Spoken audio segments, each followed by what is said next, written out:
the Orioles, and right-hand pitcher Quinn Priester from the Red Sox. The Brewers needing a backup after Nestor Cortes placed on the 15-day IL with an elbow injury. Milwaukee able to get to a record of 5-5 after winning their series at home against the Reds. Manager Pat Murphy. You look 10 games in, and with what we've had to overcome pitching-wise, this is what we needed to do to stay afloat. Now you guys got the information. We've got another starter down. That's uncanny. You know what I mean? We've got one starter from spring training still in the fold. That's hard for a small market team, to deal with that. Freddie Peralta gets the start tonight. NBA, the Bucks are back home. They'll host the Timberwolves tonight. Giannis Antetokounmpo named the Eastern Conference Player of the Week. With sports, I'm Mike Clemens.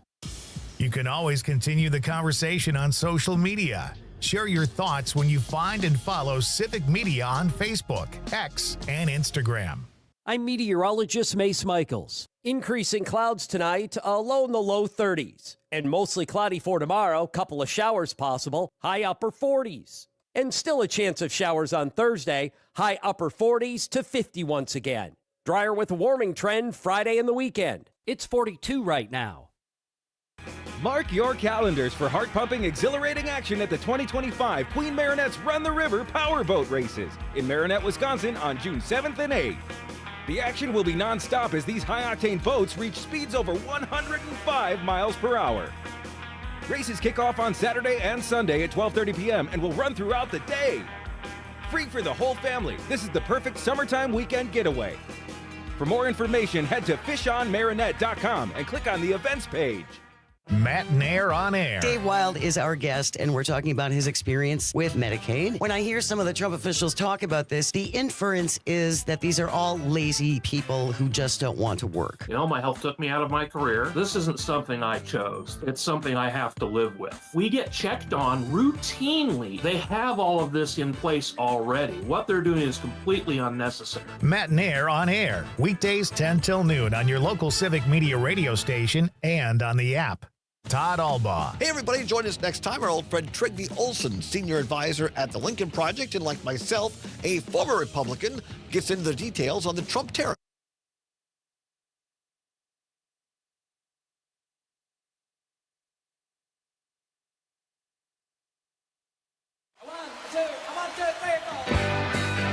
Broadcasting live from the Civic Media Studios in Green Bay, this is Night Light with Pete Schwaba, your inside source on everything entertainment from Wisconsin to Hollywood. Whatever gets you through the night, it's all right. And now a guy who doesn't believe in sex after marriage, Pete Schwaba. That's like the third time you've played that one in the last 2 nights. Are you trying to tell me something? Like, you really think I don't believe in sex after marriage? Or maybe you don't want me to ever have sex again, Conrad. I don't know what it is. You need to be celibate. That would help me channel my energies. Hey, welcome to Nightlight, everybody. Great to have you here. It is a Tuesday night, back on the home court here at WGBW, and broadcasting live statewide from our gorgeous studios here at City Deck Landing. So hope you had a great day. Whatever you did today, it's great to have you. Let's leave the stress of the day behind and talk about some of the things in life that make us happy, like movies and TV and comedy and the mafia. We're talking mob tonight.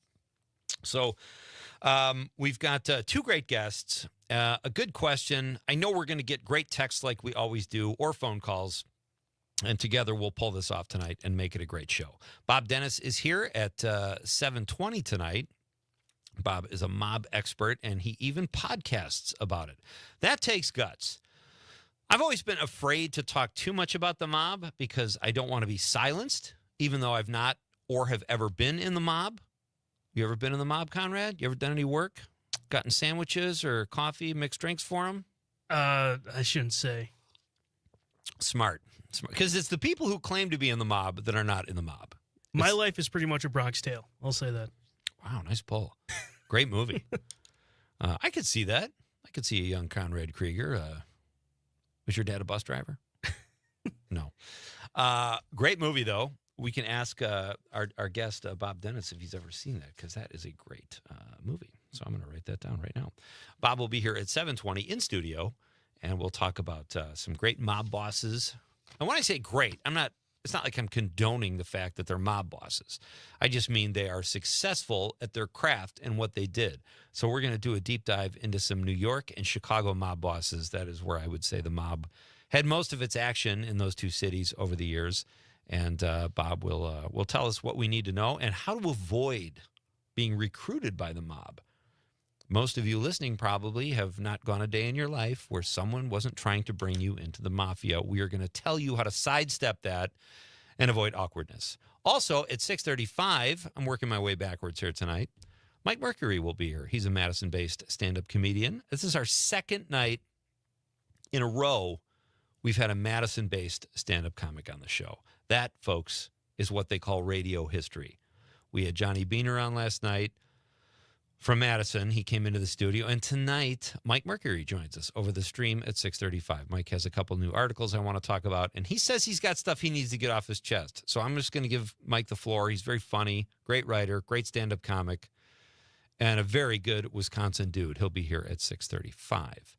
So lots going on in the world of entertainment, in the world of entertainment, sports, movies. Two biggies dropped this week. Sandlot in 1993, Major League in 1989, and we have some big news from a friend of ours coming up. He'll be here Friday. His name is Sean Hanisch, and he directed Just a Bit Outside. I saw him at the Wisconsin Film Festival with his filmmaking partner, Kelly Call, and we were just kind of talking, and he said he's got news. I said, why don't you come on the show Friday? He said, you got it. So Sean will be here Friday with news about his film, Just a Bit Outside. So that's three heavy hitter baseball movies that are relevant this week. Sandlot, Major League, and Just a Bit Outside. So you know what that leads us to, Conrad? Our question of the night. Lay it on. Let's talk about the question. Okay, question. Question. Question. Pregunta. Question. Question. Hey, I have a question. Questions? This question. Domanda. Question. Question. Questions. What is your favorite baseball movie? Favorite baseball movie, folks. 855-752-4842. 855-75-CIVIC. What is your favorite baseball movie? Baseball season is right around, well, we're in it, actually. Opening day has already happened at all the major, in all the major cities at the big ballparks. God, I spaced out there for a minute. We're already in baseball season. Yes, we are. Seems like we should still be building up to it because it's so damn cold out. Did you play baseball as a kid, like on a team? Yes, I played from till like Pony League. What is that, like 14? I forget what age I think it's like in middle school. Okay. Kind of. But I played 1 year of high school baseball, and I sucked, so I didn't play. I didn't play the whole season out. I played freshman year, and I was a pretty decent hitter. And then sophomore year, I quit because I had a bad attitude. Like the coach took other sophomores onto the varsity team, and I said, hey, you know, I had a pretty high average. Well, why wasn't I considered? And he says, you were considered, which hurt even more. So I was like, you know what? I quit. Actually, I had just gotten a job too. I wanted money. I think I was looking for a reason to quit, and here's why. Baseball in Wisconsin in the spring sucks. Practicing every day with aluminum bats when it is 30 degrees outside, it was worse than football practice. Yeah, it was horrible. That sting does not feel good. It does not. And then you're throwing a hard ball and catching it in the cold. It's just awful. So here's what I say. Here's the conclusion I've come to. Had I grown up in Arizona, Texas, Florida, California, I probably would have made the big leagues. Okay. Because I was a pretty damn good player. Okay. You know, I was known for dropping the ball. So well, at least you have a signature move. When they actually put me in the outfield, in right field, when I was in sophomore year, I missed the ball, but I threw the guy out at second. So you made an error, but you corrected it with a brilliant play. And I got to hit that game. Oh, sweet. And then the next game, I quit. Well, you went out on a high note? Is that what I guess your so. plan? Yeah, I don't even put it on the coach. I think I wanted a reason to quit, but whatever. I stuck with basketball because that was the indoor sport, and that's what I liked. I didn't mind the activity and the running and all that was fun. But folks, tonight we're talking baseball. What is your favorite baseball movie? You can text us too on the Civic Media app. Very easy to use. We love getting texts off the app. You can go old school phone or on the stream. So either way you get a hold of us, just get a hold of us because it's more fun when you guys participate. So I don't know what I'm going to say. I'm kind of on the fence here between. I probably would have to say The Sandlot. I liked Major League a lot. It's a really good comedy. I don't know that it's a great movie as much as I enjoyed it. The Sandlot, some critics might say that's not a great movie. I think it's a great movie. I love The Sandlot. You got Field of Dreams, Trouble with the Curve. Oh, I forgot about that one. What is that? Trouble with the Curve. Who's in that movie? Oh, that's Clint Eastwood. Oh, yes. Is that good? Is that a good movie? That's a great movie. Is it really? Yes. It's about a guy who was like doing what are they called? The guys who sell peanuts. Yeah. They took him out. Yeah. They took him out of the stands and. Oh yeah. Okay. Justin Timberlake's in it. John Goodman. Okay. But let us know because there's so many good. Moneyball. You got. There's just too many good movies. The Natural. What do you think? I got two actually. One that's like it could be considered a baseball movie. Okay. It's called Basketball. Oh, from the South Park guys. I love that movie so much. Our friend of the show, Mike Schmidt, who hasn't been on in a long time, he was an extra in that right when he moved to L.A. and he was like, he had a really good time. I've never seen the movie. It looks so preposterous. I just didn't watch it. And their team is the Milwaukee Bears. It's about two guys who made up a game and it involves into like a national game. Yeah, it's so funny. But I'd say my actual answer is bench warmers. Oh, I forgot about that one. I wouldn't say that was my favorite, but that's baseball. 42. 42 was good. Love that one. Wow, I forgot. That's such a great movie. Yeah. Did you see Moneyball? Yes. Yep. I loved Moneyball too. I never saw 61. Rookie of the Year. Some of these, just have sentimental value. Yeah. Like you got Bull Durham. Bull Durham was a great movie. I've actually never seen that. Yeah, you might like it. It's pretty good. And then you've got Field of Dreams, obviously. I never got into the Field of Dreams like everybody else did. Not saying it's not a good movie. I think I heard too much about it before I went to see it. It was kind of, for me anyway, a little overly sentimental. But I understand why people like it so much. Do you remember when we did that baseball quiz with Nikki? Yeah. And remember I had that secret last one that I'd had? And it was Richie Rich. A baseball movie? Because there's that one scene in there where they play baseball, and I rewatched it. Oh, dude, that's not. And it doesn't hold up at all. I rewatched it like, how did I like this movie? This movie is it drags, it's boring. I don't know. That's funny. Here's another one. It's kind of I thought about this earlier. It's listed on Google as a baseball movie called Stealing Home. One of my favorite actors, William Peterson, Jodie Foster. Wait, is this the movie I'm thinking of? Maybe not. Bad News Bears, I love. Yeah. And I think the original. Have you seen the original? Yes, and then the 12 spinoffs. Yeah.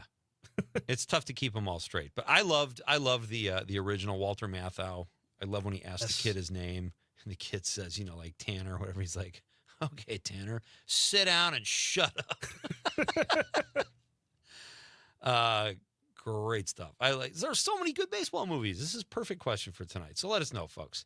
As I mentioned, we're talking mob stuff at 7:20 and some comedy with our friend Mike Mercury at 7:35. Here's what I did. I was in Madison for like the last 5 days. What do you do? Here's how it was configured. Like everything was like paid for, but I had to tip the valets, and I took my car out a lot, so I probably got set back about $40 in tips over the 5 days, whatever. Okay, fine. There's always two guys. One of them goes to get the car. I put the money in the tip jar, and the other guy says thank you, and then I go out, and the guy gives me my car. I always feel like I have to explain to him I tipped in there. Like I don't want to be.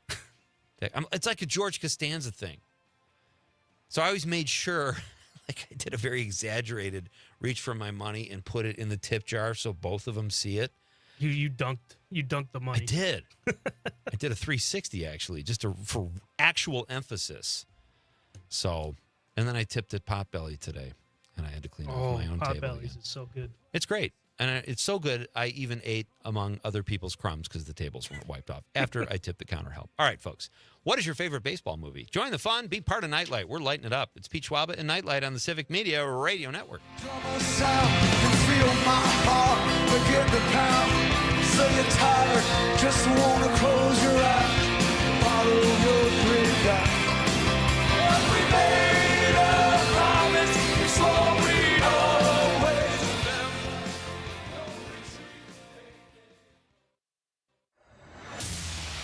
The talk of Green Bay, WGBW.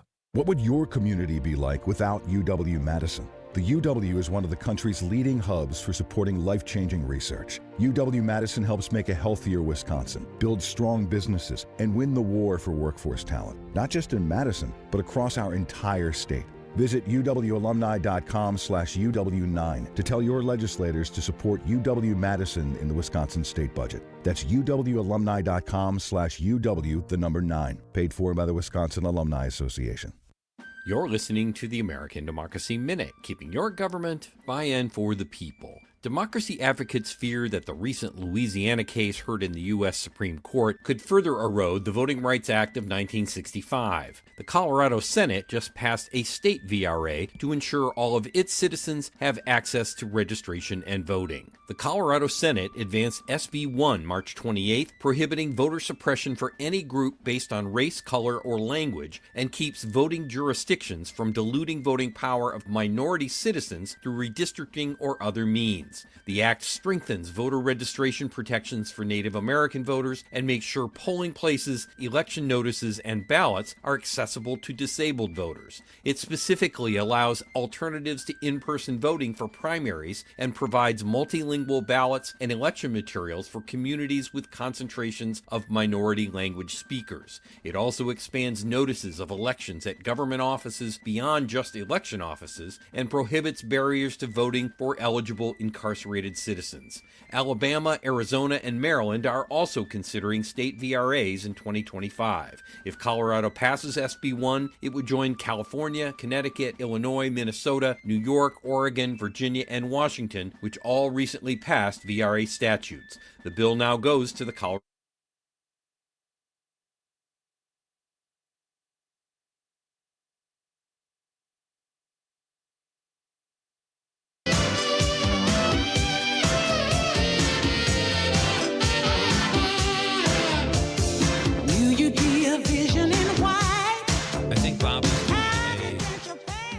Pete in using voice text because he texted me. He said, "Hi, Dad. I'm home at the front door." It's like sounds like part of 2 texts. I do that all the time. Hey, welcome back to Nightlight. This is Pete Schwab. Great to have you with me on this. It's not Wednesday. Man, it's been a long week. Tuesday. I actually got the times wrong. I'm glad Bob showed up when he did, so that's exciting. Our question of the night, ladies and gentlemen, please be part of the show, is, Conrad, if you would.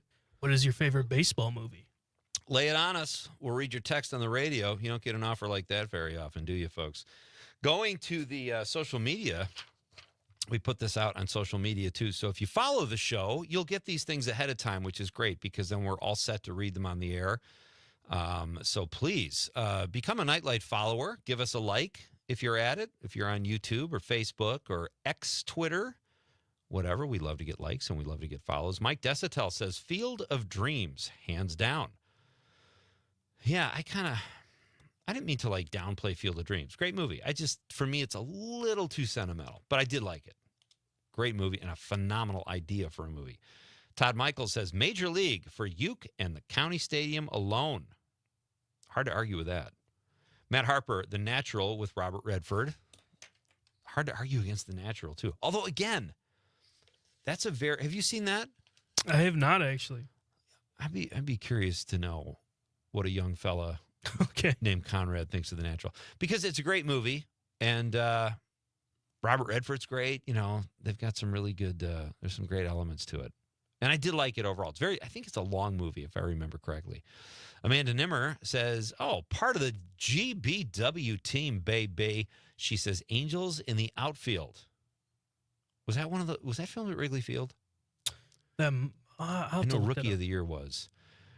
Great choice, Amanda. Thank you. Eric Rathsack, lead singer of Ask Your Mother, says, hard to decide a favorite. Major League, A League of Their Own, another great movie, Field of Dreams, For Love of the Game, and The Sandlot all have a spot for me. Yeah, for me, it's an easy one. I would have to say Sandlot. And that's sentimental, too. I buy it. I love it. I love the kid angle, kids, baseball. I think it's fantastic. Thank you for the text, Eric. Let's go to the text line, shall we? We got Christine and Slinger says A League of Their Own. Another great movie. Yes, we just heard another A League of Their Own text. That's great. 2 in a row. Steve from Florida says, my all-time favorite baseball movie is The Natural, starring Robert Redford, although Major League is a close second due to the brilliance of Bob Uecker. Yeah, if you were going to rate a movie just based on one performance, it would probably be, you know what? Major League and The Sandlot would still be my 2 favorite because you got Uecker and then you got Benny the Jet, who's like one of the coolest characters ever. Great choice, Steve. Ed from Madison says, Conrad should watch Bull Durham tonight. And there's an exclamation point. Oh, I got to get to it then. I think it's, Ed seems pretty serious. He's texting with conviction. He also says A League of Their Own is his favorite. A League of Their Own is in the driver's seat tonight, folks. Jim from Appleton says, don't forget Angels in the Outfield. How could we forget that, Jim? Ed from Madison says, Bull Durham. Ed from Madison. Very active on the text line. Great to have you part of the show, Ed. Anna in Madison says, hi, Pete and Conrad. My favorite baseball movie is Bull Durham with Kevin Costner. Yeah, Bull Durham is like, I bet a lot of people pound for pound would say Bull Durham is the best baseball movie. It's a drama. There's some funny stuff. Tim Robbins is great. Can't go wrong with that one, though. Thank you, Anna. David from Richland Center says, for Love of the Game, that's one I haven't seen. And that's the second person that's mentioned that film. I got to put that on my list. I think that's also Kevin Costner, if I'm not mistaken. Great text. Keep them coming, folks. What is your favorite baseball movie? Baseball season is here, and 2 big movies were dropped this week. The Sandlot in 1993 and just a bit outside, Major League, which I believe was 89. Was Major League in 89? Yes, 1989. My God. And then we have big news from Sean Hanish, who will be here Friday night at 6:35 to tell us about Just a Bit Outside the documentary, the wildly popular and successful documentary. There is new streaming information on that, so we'll talk to Sean about that on Friday. Big baseball week here at Nightlight. Is today National Zoo Lovers Day? Yes, it is. That's a real thing? Yeah. Okay. You got a favorite animal in the zoo? You know what? I do, but it's kind of like, here's what I equate it to. Taking a shot and asking the really pretty girl out, and she says yes, and then you don't have a good time. That's what going to see the lions is like in the zoo. Lions, yes! Or polar bears. And then they just sit there. Right? I mean, I like the monkeys when they're because they're active. They're always throwing their feces around, having a gay old time in there. However, I love the polar bears and the lions, but they never do anything. Yeah. There's definitely a moment where it's like, it was fun when you're a kid. Yeah. And then there's one age where it just turns, you're like, this is kind of boring. Yeah, because it's unpredictable. Mm-hmm. And I think, I spent a lot of time when I was younger at the Lincoln Park Zoo in Chicago, and they have the what do you call them? The porpoises swimming around. Oh, sea lions, I'm sorry. And they put on a big show, and that can be fun. So there's good stuff there. Usually you see something that's kind of cool. And I went to the Milwaukee County Zoo a lot when I was a kid because my grandparents lived in Milwaukee, so I spent a lot of time there. That was a great zoo. Have you been to that zoo? Multiple times. Milwaukee is an excellent zoo. I actually spent my senior skip day there. Really? Yes. Playing hooky at the zoo. I admire that. That shows good, wholesome, clean fun because a lot of kids were probably out doing drugs. And Conrad's at the zoo, the petting zoo maybe even. Yeah, they're great. I love zoos. I really do. And I love the Milwaukee Zoo. And I love the Lincoln Park Zoo because it's free. You can walk through it on your way home, and you never know what you see. So that was fun, too. But National Zoo Day. Okay, I can get on board with that. You think zoos are in danger like libraries because a lot of them are like publicly funded? I don't know. I hope not. Yeah, I hope not. We should organize a Nightlight field trip to the zoo. Who's on board? Feel free to text us. Live from the zoo. Yeah, no, that's we'll a show. Broadcast from. We'll bring out penguins. Listen, I will dare the lions to attack me because that's how lazy they are. I'm going to sit right in the middle of the lion cage and do the show. And if that's how I exit this world, it'll be great radio. I'll go out on a ratings high note. What the hell am I talking about? You can tell I haven't slept in 5 days. All right, Bob Dennis is here, folks. We're going to talk mafia stuff. Cool mafia stuff. He's got some great facts. He's in the studio, here in person. It's all happening here tonight on Nightlight, and we got some laughs coming up later with Mike Mercury. It's Pete Schwaba and Nightlight. Great to have you here on the Civic Media Radio Network.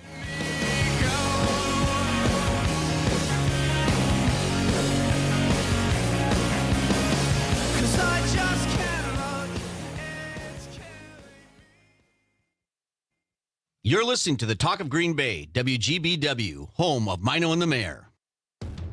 Enjoying this local program? Find the complete Civic Media lineup at civicmedia.us or the Civic Media app.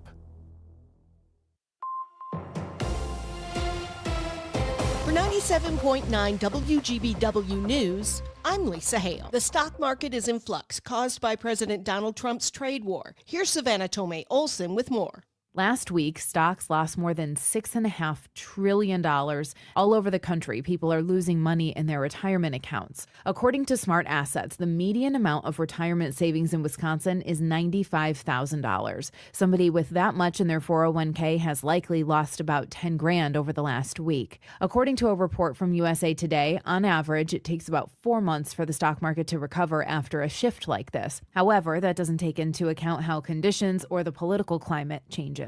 Experts say people shouldn't panic or stop contributing to their 401ks. In fact, in times like the Great Depression and the 2008 mortgage crisis, people who bought more stock while it's cheap grew their wealth as the market recovered. 6 UW-Madison students and 7 alumni on employment extensions had their visas terminated by the U.S. government this week. In a statement on Monday, school officials said UW-Madison had no involvement in the federal government's decision to revoke the visas and does not believe that the decision was connected to free speech events or political activity. The university is working with those impacted to help determine their next steps, as a terminated visa would require them to leave the country immediately. The former Wisconsin Supreme Court justice and attorney hired by Robin Voss, who falsely claimed the 2020 election was stolen, will lose his law license for 3 years. Michael Gableman has reached a deal addressing ethics violations. The state Supreme Court still has to finalize the deal for Gableman, who is accused of dishonesty and attacks on judges. His taxpayer-funded probe, ordered by the Assembly Speaker, drew bipartisan backlash for its cost and lack of credible findings. I'm Lisa Hale, 97.9 WGBW News. On your entertainment beat, I'm Pete Schwaba. Trying to navigate a post-apocalyptic world can be very dangerous, even fictitiously. In the upcoming season of The Last of Us, Bella Ramsey's character Ellie will be better equipped to fight off said dangers. Ramsey told the gang at the Today Show yesterday morning that for season 2, they trained with weapons, took jiu-jitsu, and learned how to box to make the fight scenes more realistic. Also, they praised their co-star, Pedro Pascal. The Last of Us Season 2 drops April 13th on Max. Write this down or make a mental note, but don't forget, at this year's Wisconsin Film Festival, I saw a film called The Threesome, which is probably the best rom-com I've ever seen. The film stars Zoe Deutsch, Ruby Cruz, and Jonah Howard King. Writer Ethan Ogilvy was a recent guest on Nightlight. The film is filled with surprises, the characters are thoughtful, and there is great direction and music, which make it a home run. I highly recommend it when it's released on streaming. For more showbiz fun, tune in to Nightlight with me, Pete Schwaba, weeknights from 6 to 8 p.m. on the Civic Media Radio Network. This is your local Civic Media radio station. Want to hear even more? Anytime? Find all of it at civicmedia.us. I'm meteorologist Mace Michaels. Increasing clouds tonight, a low in the low 30s. And mostly cloudy for tomorrow, couple of showers possible, high upper 40s. And still a chance of showers on Thursday, high upper 40s to 50 once again. Drier with a warming trend Friday and the weekend. It's 42 right now. Keeping you connected to your local community with good news and great conversation. Here's Terry Barr with the Civic Media Radio Network. He's delivering on the promise he made last season. Packers quarterback Jordan Love pledged to donate new sports cleats to entire teams in need this spring for every touchdown he scored. Now, 26 teams across the state are getting those new cleats. Green Bay News Bureau Chief Lisa Hale explains Love's goal. The Love for Cleats campaign aligns with the Hands of Love Foundation's overall mission to encourage children from all backgrounds to engage in sports, promoting physical and mental well-being. The average price of decent sports cleats runs around $150. Softball, baseball, football, and soccer teams, including Marinette, Oconto, Howard Swamico, Green Bay East and West, Appleton West, and Kewanee, are included on Love's list. Until next time, I'm Terry Barr. Excited to get your garden growing? You're not alone. More people plant gardens every year.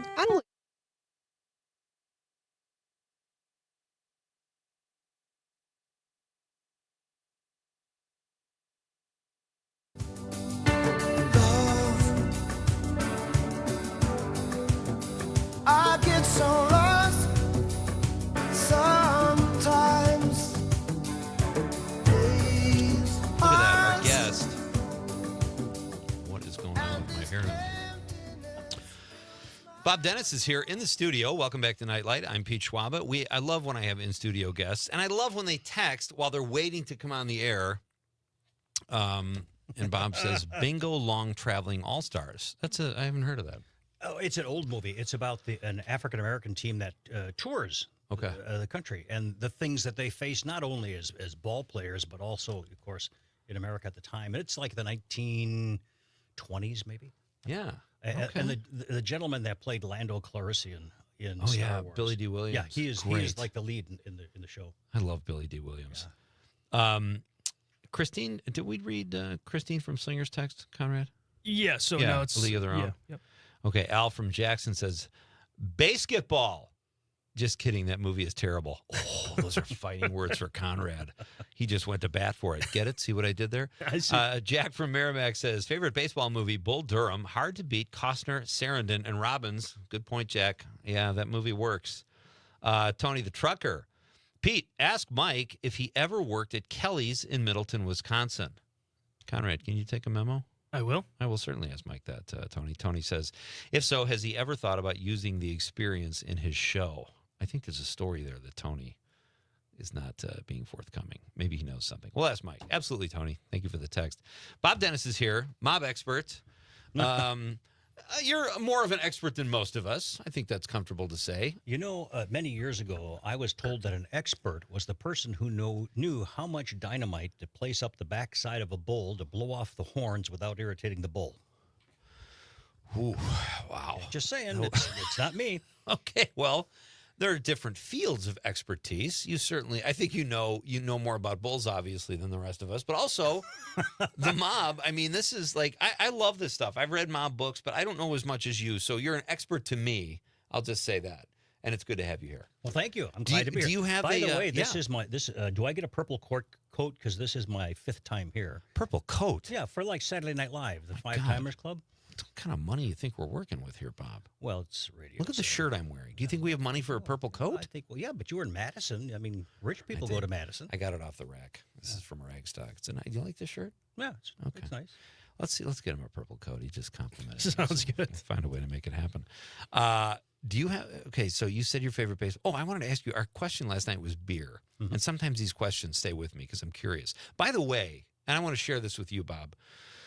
Nightlight beer called Hazed on Radio is available right now at Flick's Brew House for the Wisconsin Film Festival. And I was told today by the brewmaster, Dave Hansen. I tried some last night. I went out there, and I'm not a beer drinker necessarily, but it was good. It has like a passion fruit flavor to it.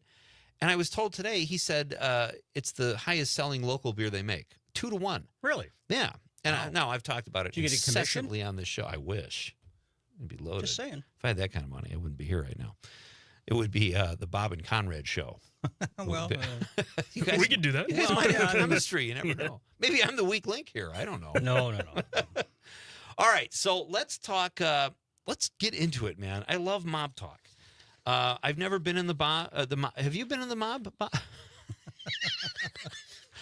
Bob, I'm really slap happy today. I can kind of tell that. You've been working really hard. I mean, you've been on the go, and well, you're very kind. Where do we start? How do we jump in? You can start almost anywhere. That's the old saying that if there's a mountain in front of you, anywhere you start's the right place. Just start climbing, right? Let's start with Lucky Luciano. Okay, absolutely. Because you call him the most important mobster of all. And again, folks, we're not saying these are great guys. I know a lot of them are scumbags, but I am fascinated by the hierarchy, the infrastructure that the mob built, what they got away with, all this stuff. It really, truly fascinates me. And Lucky Luciano, according to you and other people, I've heard this, is the most important of all time. Why is that? Well, he was the one who basically put the mob commission together. There was something called the Castle Morazzi War, which was two factions in New York that were fighting each other. The secret behind it was that he was friends on both sides, and he actually helped to start the conflict so that he, really? Lucky Luciano, could turn around and settle it and then go in and organize the other families, and with himself as the head of the commission. So he started a war that he could end to make himself look like a big sweetie. There you go. Wow. Brilliant. It's almost like that movie, Wag the Tail. Did you ever see that? Wag the Dog. Wag the Dog, that's it, yeah. Great movie. Yeah, same idea, where he went out and started the whole thing and then was able to really become the guy who everybody had to go to. And was he part of, like, New York had 5 families, probably not at that point they didn't. They probably had to sort all that out. But was he under the Gambino family, or did he head up his own family? He was kind of a freelancer. He went from group to group for a while because he was a very popular guy. He was also incredibly efficient and knew everybody, could get anywhere, could do anything, and was really working for himself at all times. However, he probably had his strongest affiliation with the Jewish mafia because he and Meyer Lansky were good friends. They grew up together. They grew up together.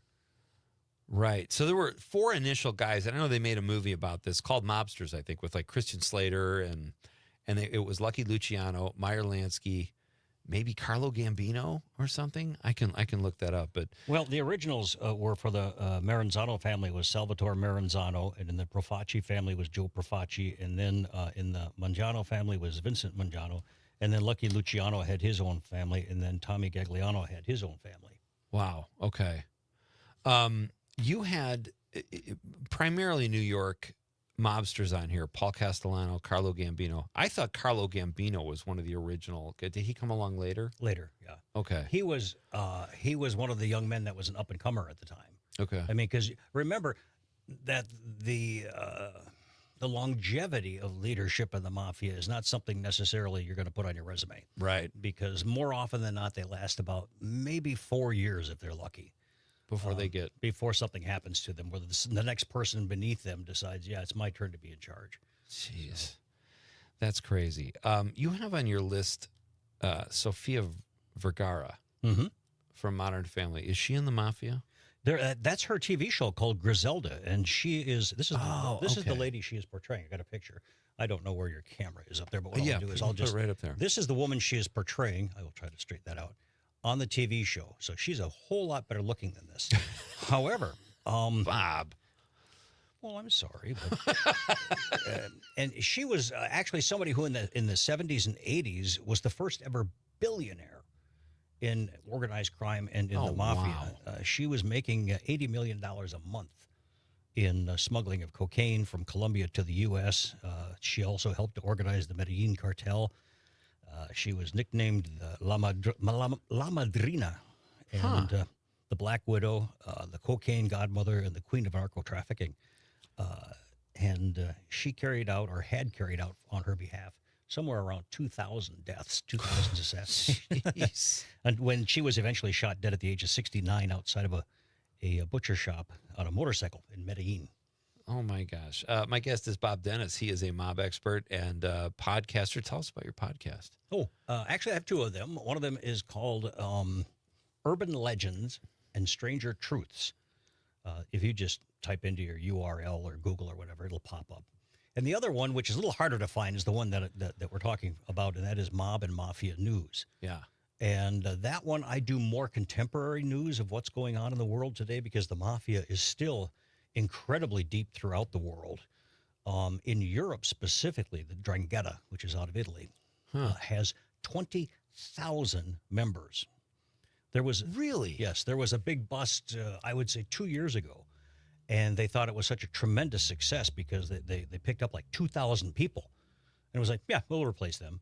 And they turned around and, it is the dominant mafia in the world right now. How is, I read, I think we spoke about this the first time you came on. There's Bill Romer wrote he was an FBI agent who wrote really good mob books about Tony Spilatro, Tony Accardo, and Giancana, I believe. Great books. And I thought, after this Family Secrets trial maybe in Chicago in the 80s with Lombardo, I think his name was, that the mob had been basically broken into pieces, at least in the U.S. Is that true, or is that just what they want you to believe? How active is the mafia in America right now? It is still active. It's not like it was back in the 50s. It doesn't have that same kind of strength and power, primarily through self-choice, and that is that they don't want high profile. They don't want people knowing about them, but they still control cocaine trade and fentanyl trade, and they work with other organizations, specifically with cartels, which are a different type of criminal organization. The cartels, which is from the word cartage, which means to transport, they transport the drugs and whatnot and bring that to the different mafia outlets, and then they are distributed from there throughout the United States and into Canada. Yeah. Wow, that's fascinating. I didn't know, because I know for a long time the mob wanted to stay out of drugs. At least that's what you see in the movies. Yeah, they didn't want to touch that. That was never true. That was a great movie, but that was never true. Huh. Yeah, it was just always trying to make him look like somewhat of a moral character. Well, and remember when Mario Puzo wrote The Godfather, he wrote it, he said, as a story about a family, as opposed to being about the mafia. Well, if you read the book, it's about the mafia. But it was that specific family. It was drugs were always a big deal in the mafia. If they could make money at it, they would do they it, did right? Absolutely, 100%. Can we take a phone call for you? Sure, I think we got a caller with a question for Bob. Is this Cindy? Yes, it From is. Appleton. All right. Hey, Cindy. Yep. Good. How are you? Doing very well. How have you been? Well, I've been good, except I lost my voice at the rally this weekend. So. And you still found the time to call, further disrupting your vocal cords. I appreciate that. Yeah. Anyway, there was a bar down in Appleton, down in what they call the Flats, back when I first moved here from the 70s, late 70s, middle 70s, somewhere in there. And it was called Jacqueline's, and apparently that place was affiliated with the mob. Did we talk about that once, Bob? Yeah, I talked about that once with you, Pete, I think. Okay. I knew that sounded familiar. And I thought I had a guest on, maybe a law enforcement officer who chased a guy. Remember that cop we had on, Conrad, the detective? Yeah, he wrote his own book, right? Yeah. And I think Cindy called in then, too. Does that sound familiar, Cindy? Yep. Yeah. Did you ever hang out there? Did you ever do any work for the mob? Who, me? Yeah. I hung out there because the food there it is just out of this world, and I really missed the place. I mean, it's been gone a long time, but it had great food, and it was kind of dark. People didn't know who you were when you walked in there because the lights weren't very bright. So I'm assuming that might have something to do with the fact that they didn't want to know who was in there. So Cindy, listen, we will not blow your cover, whether you're in the mob or not. Your secret is safe with us. Okay. Thank you for the call. Take care of that voice. All right, that's Cindy from Appleton. That's one thing, as you see about people who were members of the mafia, who were actually the higher-ups, none of them were real skinny. Okay? Right. They always ate well. Yeah. And if you've ever been to any of the mob-affiliated restaurants, like when I lived back east, you couldn't go somewhere back east and not be a part of something going on that was affiliated with everybody worked with somebody who was the cold person or the person that the mafia had that could never be connected with crimes, who, when there was a problem, they would call. Yeah. And they'd say, I need so-and-so. And then that person who was the cold person who knew everything that was going on but never committed any crime was kind of like the communications hub person. Really interesting. And that was almost everywhere you went, you'd find that. It's interesting you say that, because I remember thinking when I was living in Chicago, like, well, the mayor deals with the mafia, or, it was always like Jimmy Hoffa ran the union, but the mafia ran it. It's like you can't get away from. There was a time in America, I feel like, where they were so powerful. You had to deal with them. They controlled a lot of stuff because they muscled their way into it. So to say a mayor has to deal with the mob, that doesn't mean he's in the mob. That just means he's kind of at their mercy in a lot of ways, as were unions. And I felt like that gave unions a bad rap, too. Yes, and the thing is that the construction workers union was one of them in New York and in Chicago and in all the major cities that had affiliations with the mafia and the mob because of their ability to be able to work within the unions for the financial portion of what they could do. Now, a lot of that got cleaned up during the 1950s and 60s. Yeah. But it still exists. And I'm not saying this is not a political thing, but when Donald Trump was in New York, he also had to deal with them when he was building buildings in New York City because they controlled the cement and the superstructures. You can't get away from it. All right, we'll have more with Bob Dennis. We're talking mafia stuff. If you have a question for Bob, text or call. It'd be great to hear from you. And we'll keep this train going. We're going to talk some Al Capone, some San Giancana, some 1923. That's a good show, too, we'll talk about. This is Pete Schwaba and Nightlight on the Civic Media Radio Network. I'm waiting just for you. Someone's living for it. 97.9 WGBW and WGBW.FM. Hey, fellow Gen Xers, it's Elizabeth Banks. Big news! The recommended age for pneumococcal pneumonia vaccination has been lowered to 50 and older, even if you're healthy. It's up to us to lead the charge. After all, we gave the world the internet. We're trailblazers. Let's lead the way again because we are at over 6 times greater risk for pneumococcal pneumonia. Gen X, this is our shot. Head to vaxassist.com and schedule today. That's vaxassist.com. Sponsored by Pfizer. Feeling better is about feeling all kinds of things. You want to feel healthy, sure, but you also want to feel heard and understood, valued, even, well, loved. That's what we want too. We're Amplify Health, and we think the best way to care for someone is to care about them. That's why all our treatments include a little empathy. Welcome to healthcare that's all about caring. Welcome to Amplify Health by Bellin. A little empathy changes everything. No more mold, no more damage, no more slipping and hurting. Make your ordinary bathroom extraordinary for only $99 per month. New shower, new door, new tub, new wall, new anti-slip technology. BCI Bath and Shower is made in America for the highest quality. First 50 callers save $1,500 on a Never-Clear glass treated door. BCI Bath and Shower. Interest-free financing options. 800-329-4115. 800-329-4115. 800-329-4115. The Todd Alba Show. Markets continue to tumble after Donald Trump's additional tariffs. I'm not here to tell anybody, oh, I told you so. I think it goes to show how much hurt, anxiety, and angst there was in the voting public in the fall. They were looking for anything to believe in. But now the hard, cold reality is starting to slap people in the face. Trump and Vance have lied, and now the chickens are coming home to roost. The Todd Alba.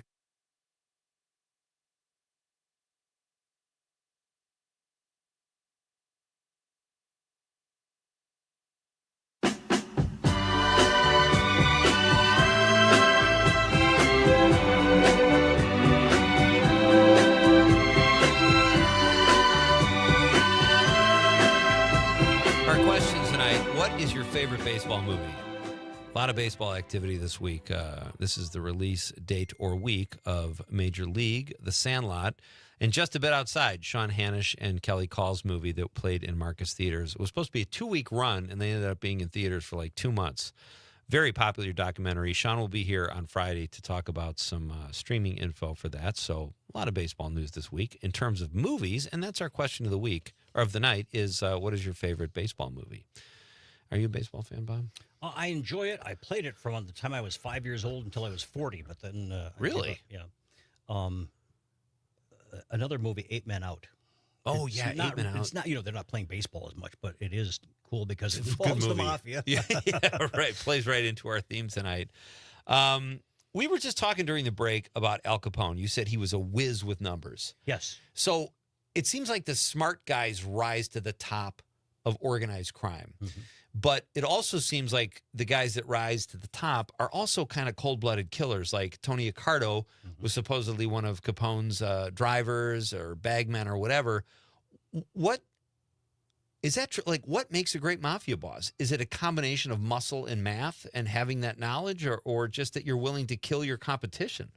I think all of those things. You know, the thing is that they had to always keep track of everybody, keep their eyes on everybody at all times. Yeah. But they also had to keep an eye on the business.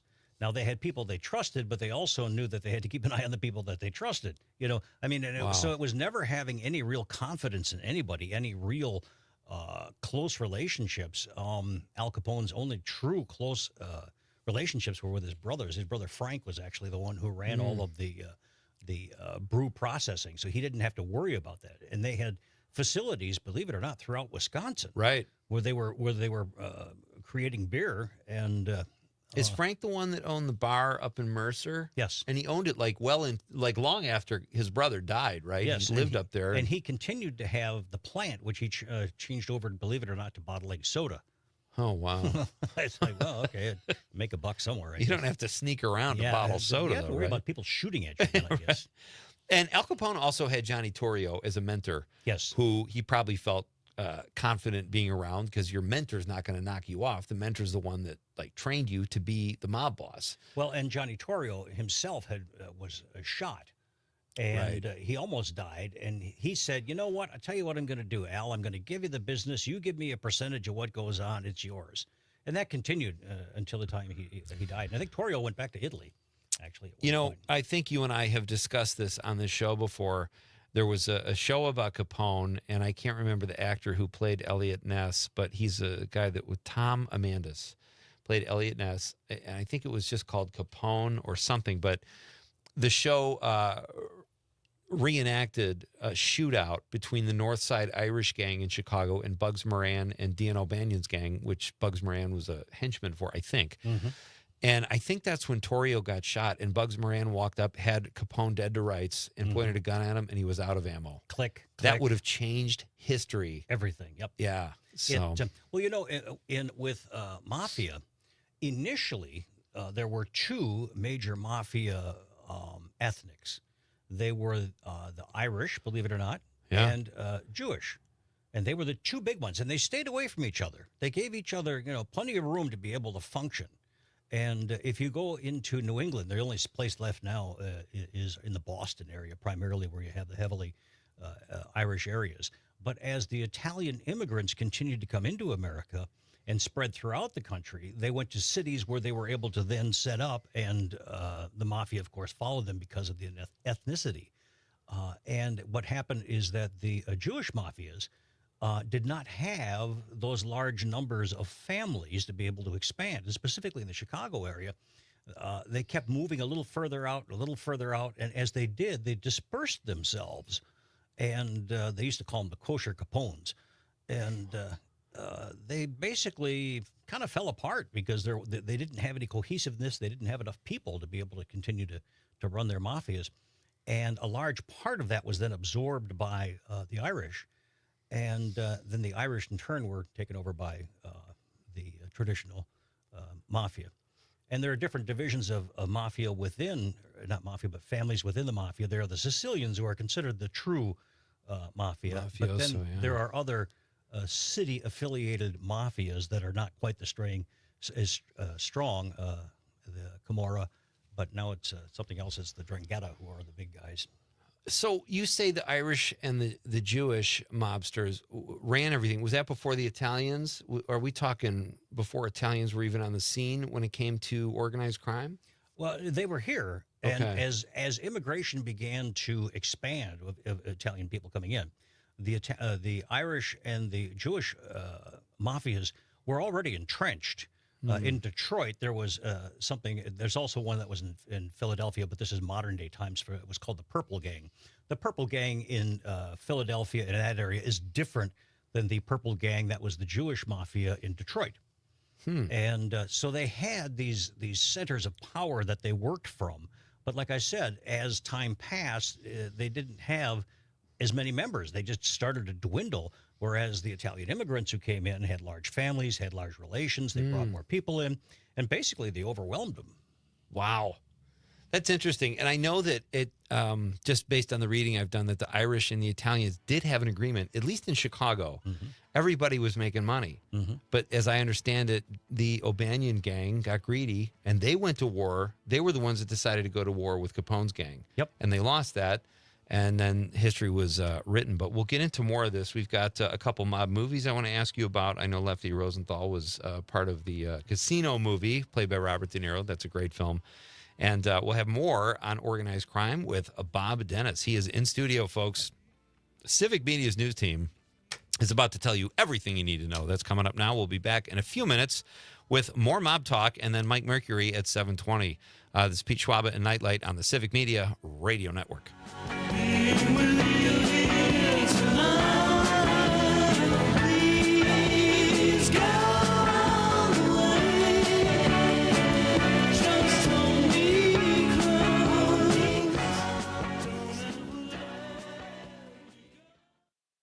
This is the talk of Green Bay, WGBW. Earl Ingram. Tomorrow, the Get the Lead Out team is back for another visit. Dr. Robert Craig will join me on the next episode of The Earl Ingram Show. The Earl Ingram Show, weekday mornings at 9. It's that time of year where we all know that Easter is coming up, which means that the Easter Bunny is on his way as we speak, hopping a little bit this way and a whole lot of that way, hiding all the eggs and the candy, and who knows what else he's up to. Find out where he is today by going to WGBW.FM and clicking events, because the guy's got a busy schedule, and quite frankly, I only get so many spots a week and I just can't fit them all. So head to the website, click events, and see where he's at, and tell him Danvers are better than Nantes. He'll know what it means. Local radio for you and your community. It's Civic Media's mission with stations across Wisconsin.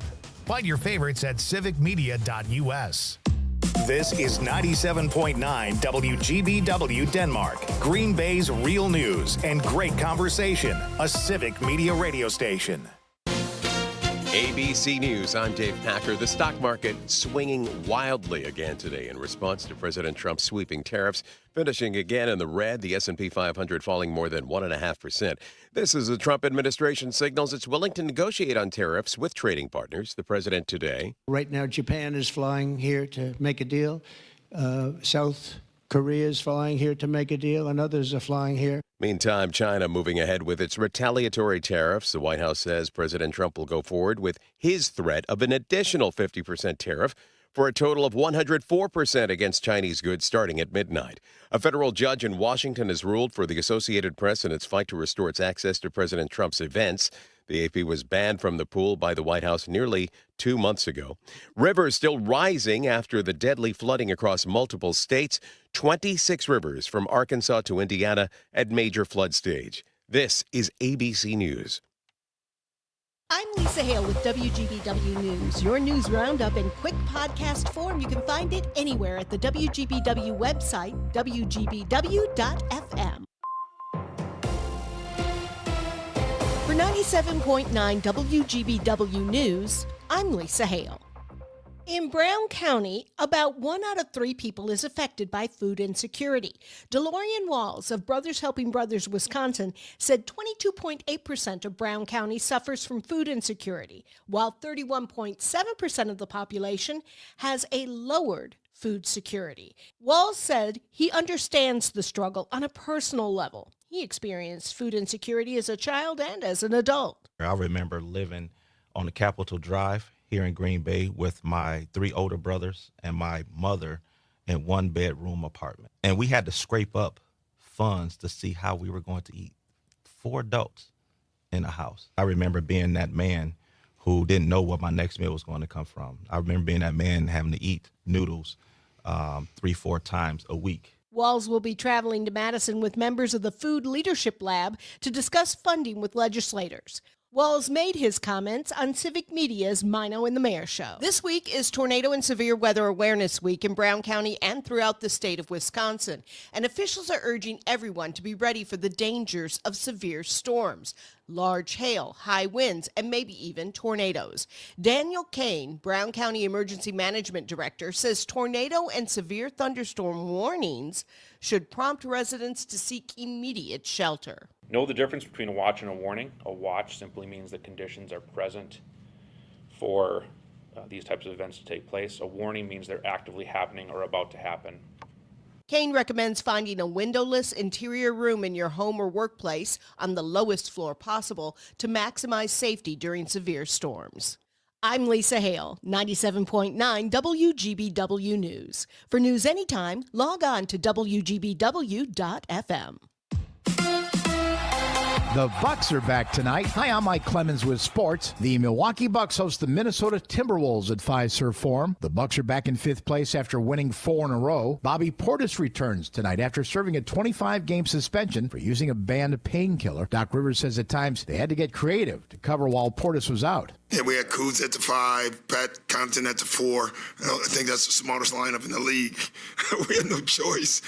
Brooke gets in foul trouble. You feel like a mad scientist at times, but at times you want to just go back to being normal.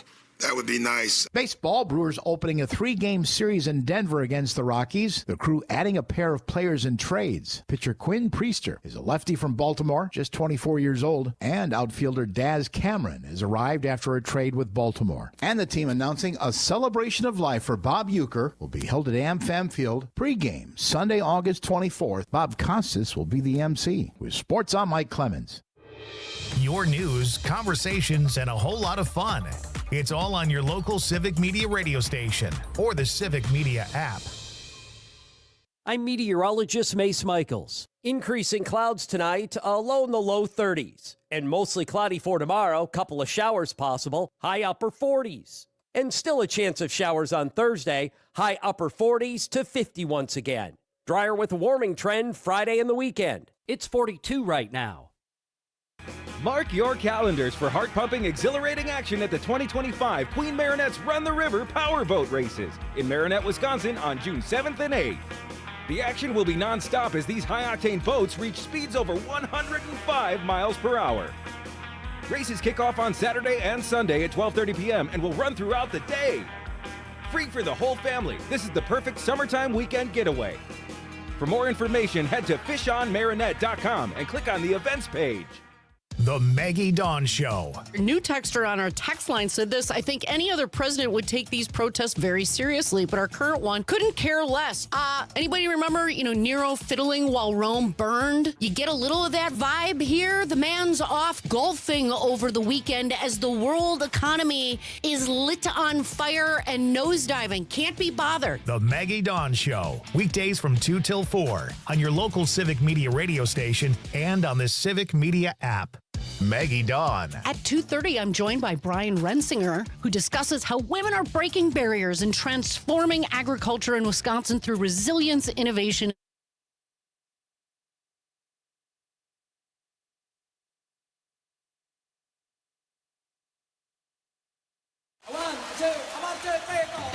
Broadcasting live statewide from the Civic Media Studios in Green Bay. This is Nightlight with Pete Schwaba, your inside source on everything entertainment from Wisconsin to Hollywood.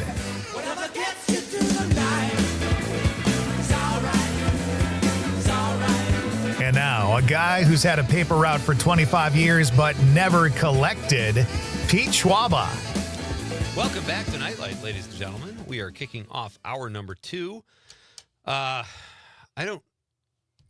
just asking you this, Conrad. Do you think we can top hour number 1? Oh, he's getting a call. We get calls, Bob, but I think Conrad's just doing that. I was just thinking to myself, I see people do that. I saw Michael Jordan do that one time in Chicago where he walked through.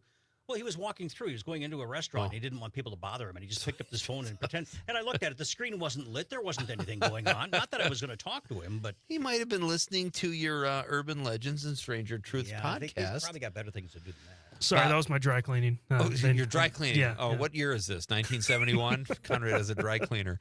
Bob Dennis is my guest. You can hear his podcasts, Urban Legends and Stranger Truths, and he also has a podcast called Mob and Mafia News. He is here in studio. Our question of the night, ladies and gentlemen, is what is your favorite baseball movie? Lots of baseball stuff happening this week. In terms of history, anyway, we've had, this is the week that The Sandlot dropped.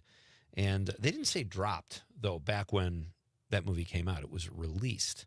And then in 1989, Major League. And, of course, the documentary Just a Bit Outside will be streaming soon, and we'll have some information on that Friday when Sean Hanisch joins us. But what is your favorite baseball movie? That is the question we're asking tonight. I would say A League of Their Own. And I'm in love with Gina Davis, just so you know. Are you? Yeah. Did you ever see The Long Kiss Goodnight? That's kind of a personal question, Pete. I don't know that you should be asking that on air. But How often do you and your wife? No, I'm just kidding. I would never ask those questions of you. Yes, Bob. you would, but not on air. Yeah, I would. I like to make things uncomfortable.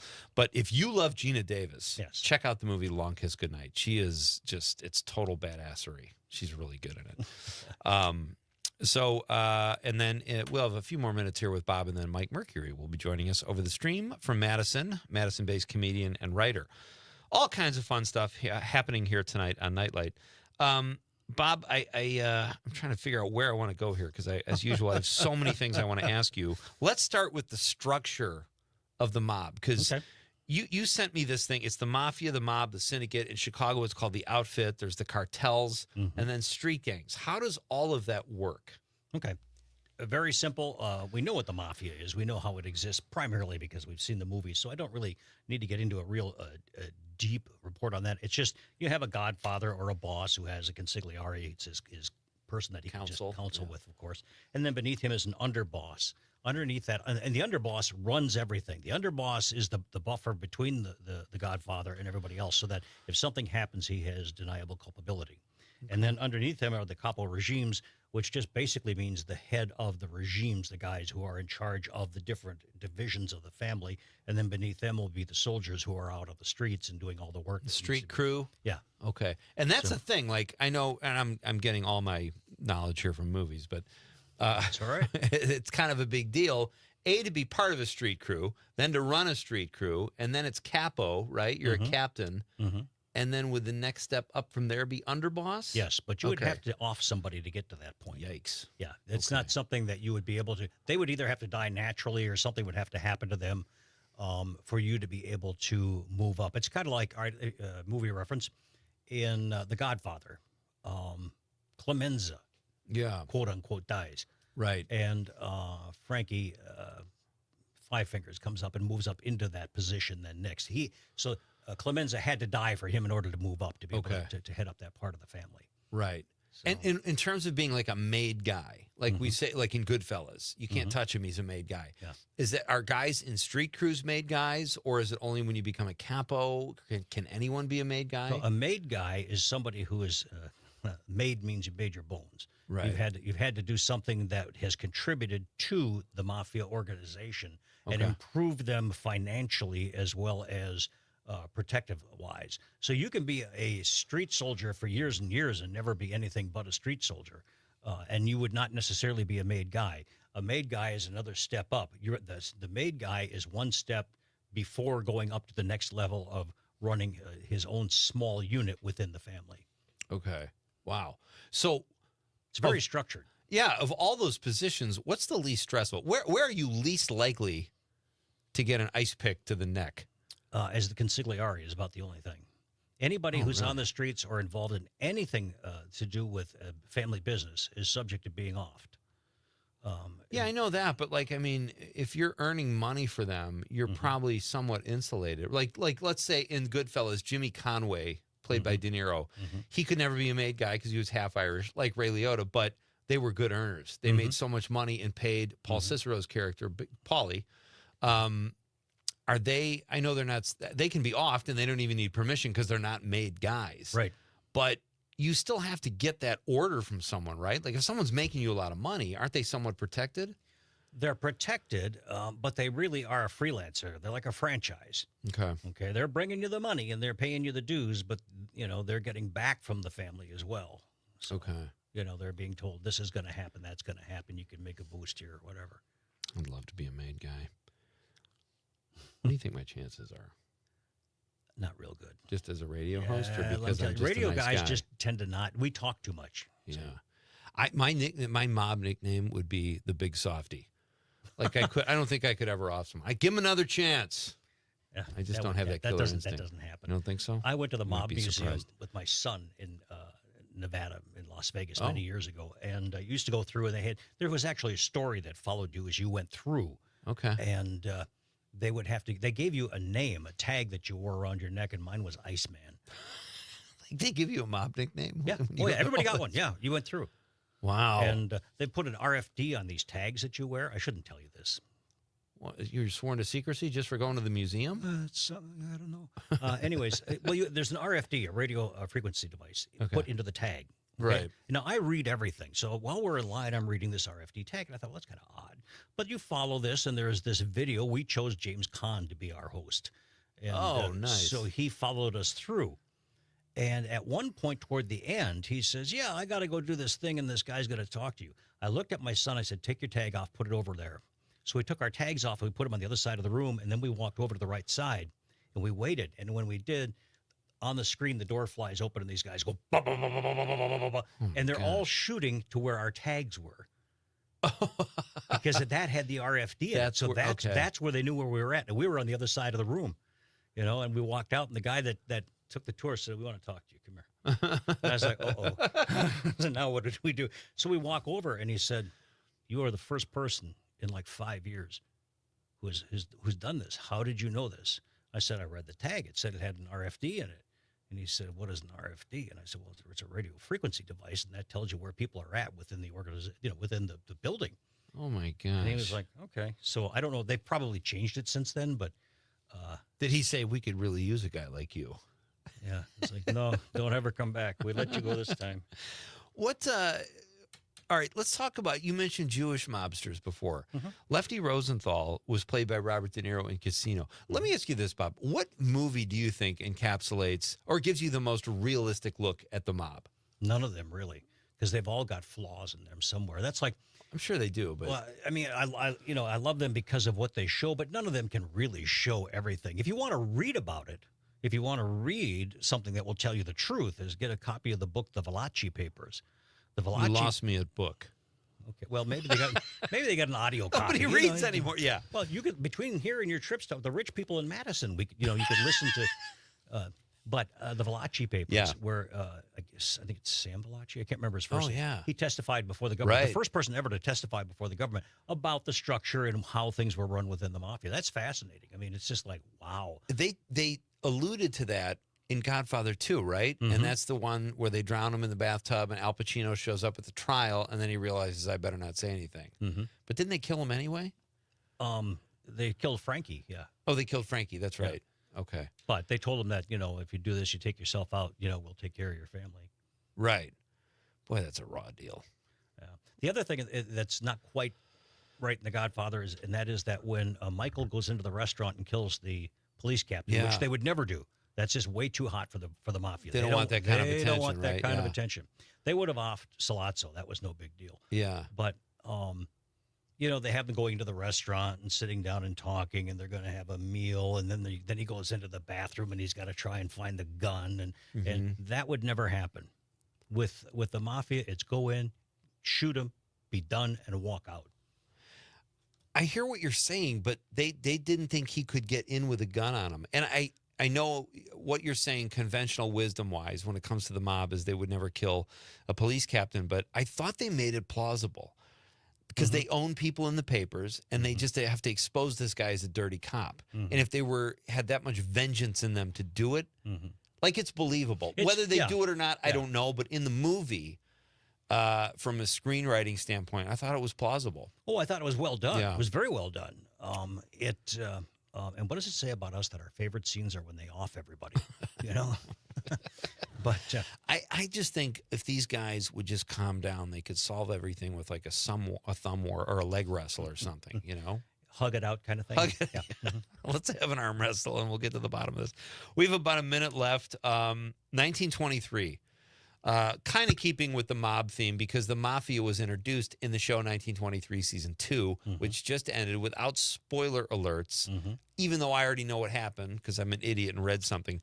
Overall, you like the show, right? Oh, yes. Yeah. Because the thing is if you watch any of these Sheridan programs, Taylor Sheridan, Taylor Sheridan, all of them basically are like Godfather-themed shows. Right. They're all follow that same string. And I enjoyed it very much. The thing that I enjoyed also as a side note is all of the older actors who are in all of these. A fellow that some of the older guys that are in there, I really enjoy seeing them. I like seeing the actors. And now Helen Mirren, who was in 1923, which just ended, is also in the new the mob series that we were just talking about. Right, with Pierce Brosnan and Tom Hardy. She plays a wife. So. Okay. Wow. I'll have to check that out. We can discuss that when you come back in. And I have not finished 1923. I'll probably finish it tonight. I like it a lot better than Yellowstone. Yellowstone lost me after season 2, but I like the prequels a lot. They got a lot of hassle because of the things they do with the women in there. Oh, God. In Landman, it was like... I didn't watch that one. Ugh, felt gross. Some of it was great, but with the women, the way they wrote the women characters. Yeah, it was not good. All right, Bob Dennis, thank you very much, as always, buddy. Thank you, sir. Check out Urban Legends and Stranger Truths podcast and Mob and Mafia News. We'll have Bob back again soon. Always fun to talk, buddy. Have a great night. All right, we're coming right back with Mike Mercury, who is not in the mob, but should be. And he's funny. Even the mob needs some humor once in a while. All right, it's Pete Schwaba and Nightlight. We're coming right back on the Civic Media Radio Network. Everyone around.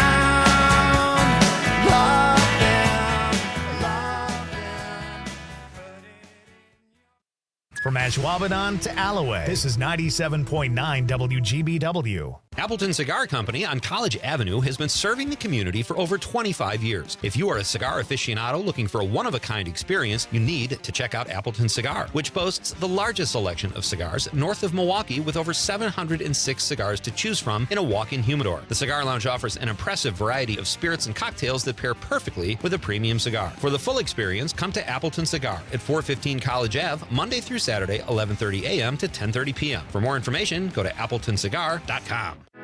I'm Dan Schaefer. Let's recombobulate. In the April 1st spring election, Susan Crawford won the incredibly expensive race for Wisconsin Supreme Court. And she didn't just win, but won decisively, gaining 55% of the vote, a 10-point margin ahead of her opponent, Brad Schimmel. It is a remarkable victory. And in so many ways, this race became a referendum on Elon Musk, from his prominent position in the Trump administration to the tens of millions of dollars he put towards backing Brad Schimmel in this race. And Wisconsin voters spoke decisively, rejecting Musk at this critical moment. All 72 counties in Wisconsin shifted to the left from last fall's election. That includes Brown County, home to Green Bay, where Musk held a rally just days before the election, handing out million-dollar checks. The sweeping results we're seeing are going to send a powerful message that will resonate nationally. Wisconsin voters spoke loud and clear, saying, "We cannot be bought." Find all of Dan's work at the Recombobulation area and on our website at civicmedia.us. My part-time service in the Army National Guard makes it possible for me to be more for the community I call home. My training helps me at work when I lead by example. My service in the Army National Guard allows me to keep my community and those I care about safe from threats. Learn more about how you too can live and serve part-time close to home by visiting NationalGuard.com. Sponsored by the Wisconsin Army National Guard.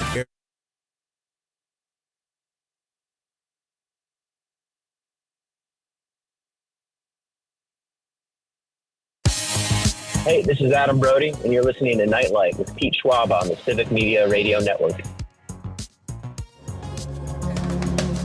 Gonna be some sweet sounds coming down the night shift. I bet you're singing proud. Jody on Facebook answered our question of the night. She says, The Natural. Great movie. I think probably The Natural or A League of Their Own are probably our two most, or Major League maybe. Probably a three-way Or tie. basketball. I can't believe that. No, that actually technically only got one vote because the other guy was joking. He led us down that path and then gave us the hand. Welcome back to Nightlight. I am Pete Schwaba. Great to have you with me on this Tuesday night. I'm back on the home court here in Green Bay, beautiful downtown Green Bay, broadcasting statewide. And it is my pleasure now to welcome a very funny guy.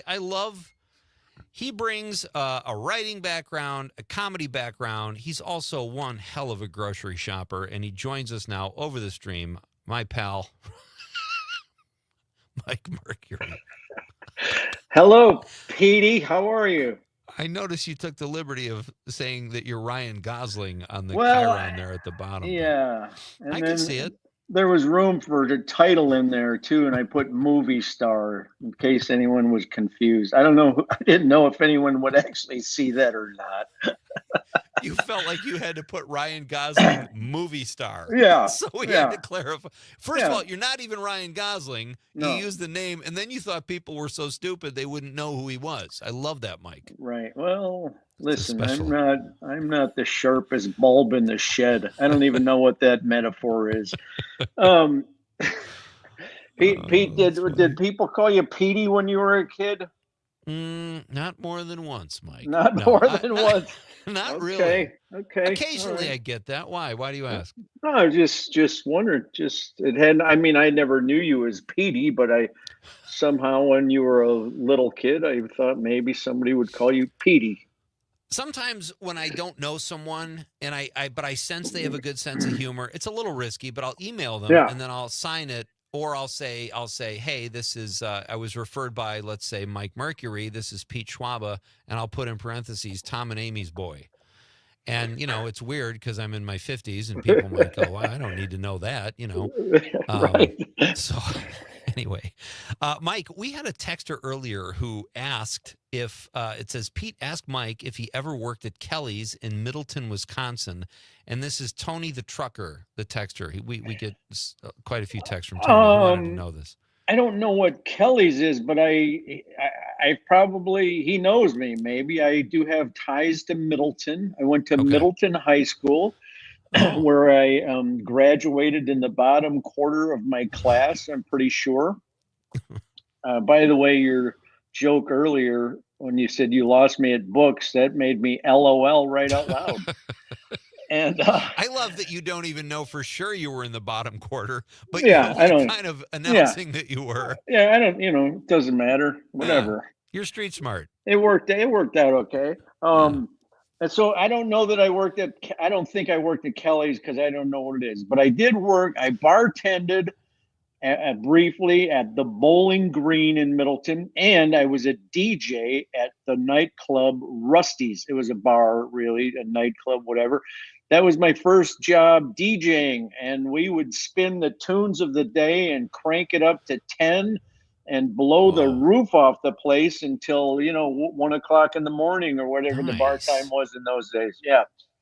So maybe that's where the dude from Middleton knows me from. I don't know. Yeah. Tony the trucker, he says, if so, Tony. has he ever thought about using the experience in his show? Tony has obviously seen you, and maybe you dealt with a heckler or something because he's recalling this. So we'll yeah, have I to don't know. ask Tony is worrying me all of a sudden, and it's a good thing that I learned how to join the mob. It's a good thing you took boxing lessons when you were a kid. You used to box in the service. I always love those. I did a little boxing in the service. Right. That's great. So, all right, Mike, do you have a favorite baseball movie? That's our question of the night. I don't. I think I've told you before. I watch movies. I like watching movies and good shows. As soon as I'm done, they have left my head pretty much permanently. The other day, this is where my taste in movies lies. I watched obviously a rerun of Three Amigos, which is the only major motion picture that I have a credit on. Oh, nice. Yeah, because I was not as a performer. I was a production assistant on Three Amigos in 1986 whatever, 85 maybe, 86. I don't know. So the baseball movies, I've seen The Natural. I've seen whatever, Tom Hanks one. I don't remember any details. I've seen them. I like them. Do I have a favorite? I don't know. Maybe.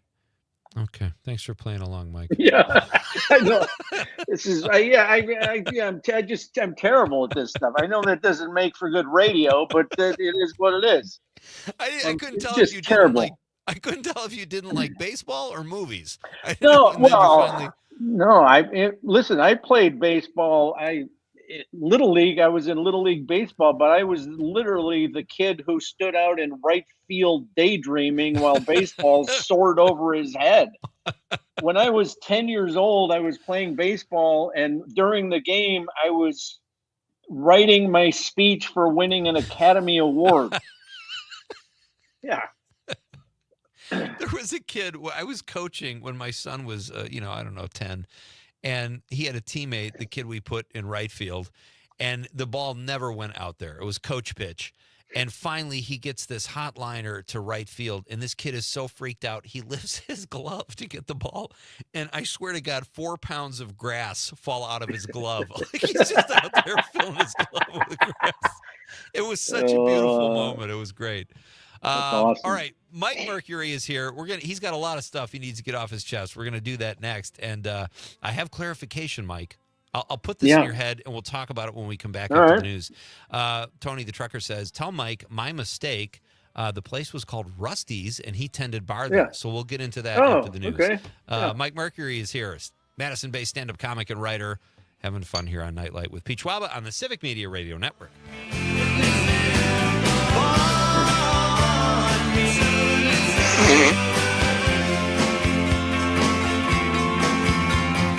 There's progress we have found a way to talk around the problem. Building towers foresight isn't anything at all. Why the sky until the sky and leave the sky until the sky.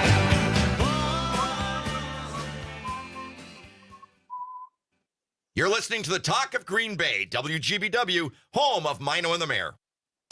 You can always continue the conversation on social media. Share your thoughts when you find and follow Civic Media on Facebook, X, and Instagram.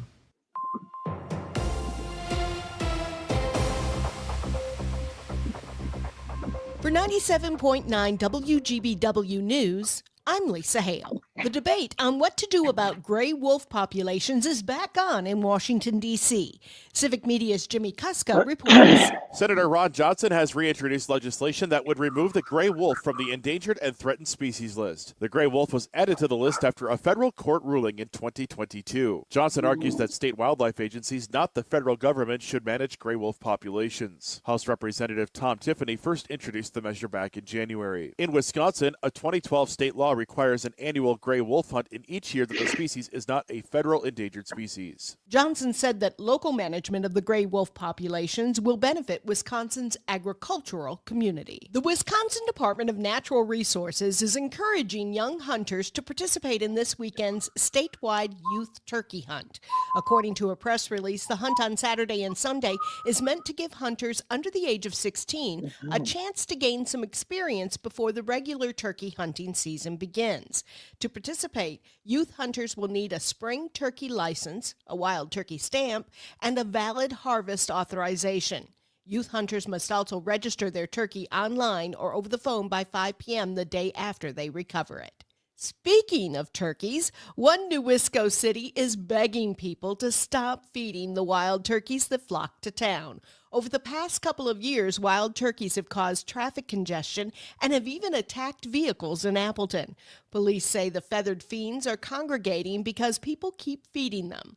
While police haven't started issuing citations for feeding the gobbling gobblers, they say that could be next. I'm Lisa Hale, 97.9 WGBW News. For news anytime, log on to WGBW.FM. On your entertainment beat, I'm Pete Schwaba. What better game than Monopoly to create a bidding war?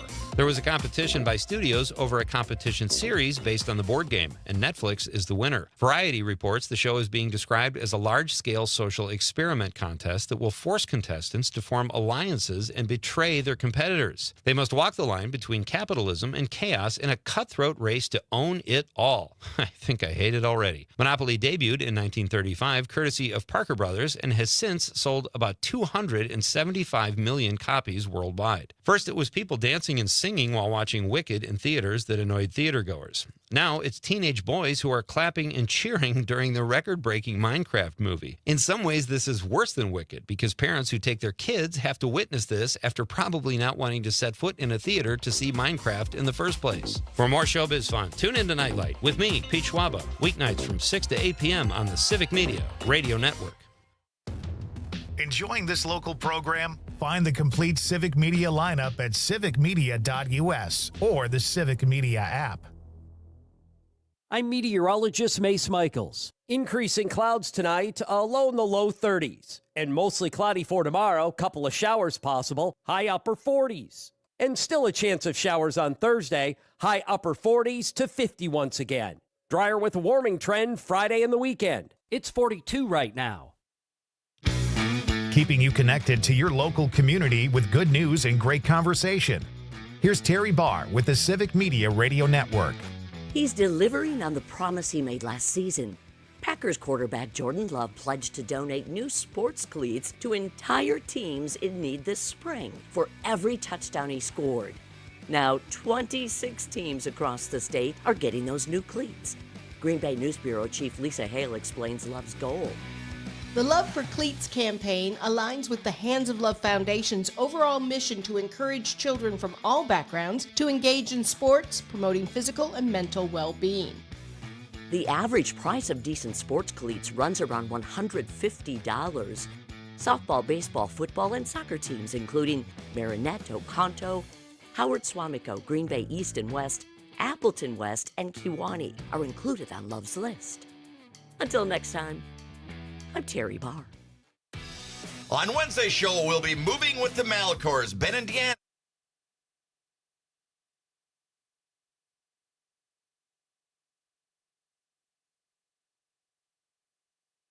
Mother, mother, there's too many of you crying. Brother, brother, brother, there's far Back to too Nightlight. many. I am Pete Schwaba, your host for this evening's program. Steady Eddie checks in with a text that says, Pete, for me, Field of Dreams was just a little corny and just a bit outside. Major League, starring Bob Uecker, was hilarious and right down Wisconsin Avenue. Good point, Steady Eddie. He says, and though I haven't seen it yet, I understand just a bit outside is a grand salami home run. That's all I got for Nightlight tonight, Pete. So it's time for me to get up, and get out of here. Gone for Steady Eddie. Is that what Uecker used to say? Yeah. Mike, does that sound familiar? Yes, indeed. And now that Steady Eddie mentioned it, Field of Dreams, that's my favorite baseball movie ever. Thank you, There you Steady go. Eddie. Yeah. Steady Eddie is a resourceful guy and very helpful. Did you see The Sandlot, Mike? That was mine. Adam Sandler, maybe. Yeah, maybe. David Spade, it was like a bunch of kids. Huh? No, that's some other baseball movie? That's some other baseball movie. Okay, see, I don't know. All right, so Tony the trucker thought he got mixed, or he got confused or sent the wrong thing. He says, tell Mike my mistake. Rusty's, it was Rusty's where he tended bar. Kelly's was the local hamburger joint. So do you remember Rusty's? Yeah, I worked at Rusty's. That's why I DJ'd at Rusty's, and now that it's all coming together, I remember Tony. He was a big, handsome, strong hunk of a man. Wow. And even if he wasn't, who could be upset by that description? Very well said. Thank you, Tony. On the stream, Dave says Field of Dreams for me. Then he said Hot Mike. Dave, I think, to me, I like when people can kind of hear during the break the goings-on of the ambience at the radio station. And that's what I'll say, even though we probably just forgot to hit a switch or something. Mike Mercury is here, ladies and gentlemen. He is a Madison-based stand-up comedian, very funny guy, and a great writer, too. You sounded like you had a lot you wanted to get to, Mike. And you said I should just ask you what's up. Oh, I can't hear you now, Mike. Mike's got the floor, and I can't hear him. Is your mic off? Yeah, I think he Ryan accidentally Gosling. muted his mic. I want to call him Ryan Gosling because he has Ryan Gosling on his. You took something out of your ear, and then we missed you, Mike. Maybe the earbuds. Wouldn't be the earbuds, though, would it? I think he accidentally muted himself. So, Mike, Conrad thinks you muted yourself. That sounds. I see it. I found it. There you go. I don't know how that happened. My apologies. Oh, that's all right. I am technologically advanced, so I don't know how that happened. It was just fun to see the name Ryan Gosling while you were searching for the on button for your mic. So what is going on? You got something on your mind tonight. It sounds like you're here on the perfect Nothing. night. I don't have anything specific. I've been busy. It's a busy time of year. By the way, I'm going to throw in a plug. I'm heading up your way. I'll be driving through Marinette on Thursday, but I'll be in Friday night. I'll be at Bay Mills Casino way out in the UP. It's an easy 4-hour drive from Green Bay. So come on over. What? Yeah, that's right. It's about 4 hours. Yeah, 4 hours. So it's no big deal. Just come on over. It's a show. It's Eastern time zone. So you got to leave an hour early. Yeah. What city in the UP is that in? Is It's it like not Marquette? a city. It's not a. It's on a Native American reservation, if I'm not mistaken, on the bay of. It's Lake Superior, and there's a bay that comes off of that. Maybe it's called Mills because the little village is Bay Mills, and it's a casino, and they have gambling and alcohol and all the things that people up there love. And they love to do. And before you go there, you stop at the weed store, and then you can get high and drunk and gamble all at once because that's what voters want. Or just go in there and empty your pockets out and leave and save yourself the time. Yeah. So when is that, Mike? That's exciting. That's When is Friday night. This Friday night, April, Wow. whatever that day is. April, I don't know, 10th, So 11th, it would be, 12th, something. probably the 9th or 10th. I think it's the 10th. Yeah. So I'm looking forward to that. So I've been in fact, I was doing some planning today, and I thought maybe today I should go to the gym. And then I was like, I am in no shape to go to the gym. I would have to get into shape just to go to the gym to start to get into shape. So I did not go to the gym. Instead, you know what I did? Because the Girl Scouts came around, we still get people coming to our house, and there's, it's Girl Scout cookie time. So I ate Girl Scout cookies, and they're delicious as ever. They seem to have been victimized by the shrinkflation. The mint cookies are now roughly the size of a quarter. But the good news is, one serving size is approximately one box. So you could just eat. Yeah, it doesn't matter. You just eat them. It's like a sleeve of cookies is one serving size. Yeah, I think that's about right. And I don't normally eat a whole sleeve of cookies. I'm trying to be healthy, and I watch. I'm not the most well-informed guy, but I've been watching. I get a lot of my information from commercials. That's where I get a lot of my information. And I've been seeing this Jardiance commercial over and over. Have you seen the Jardiance commercial? No. They have. Yeah, it's a medication for I think it's for diabetes, if I'm not mistaken, and they have very high tech,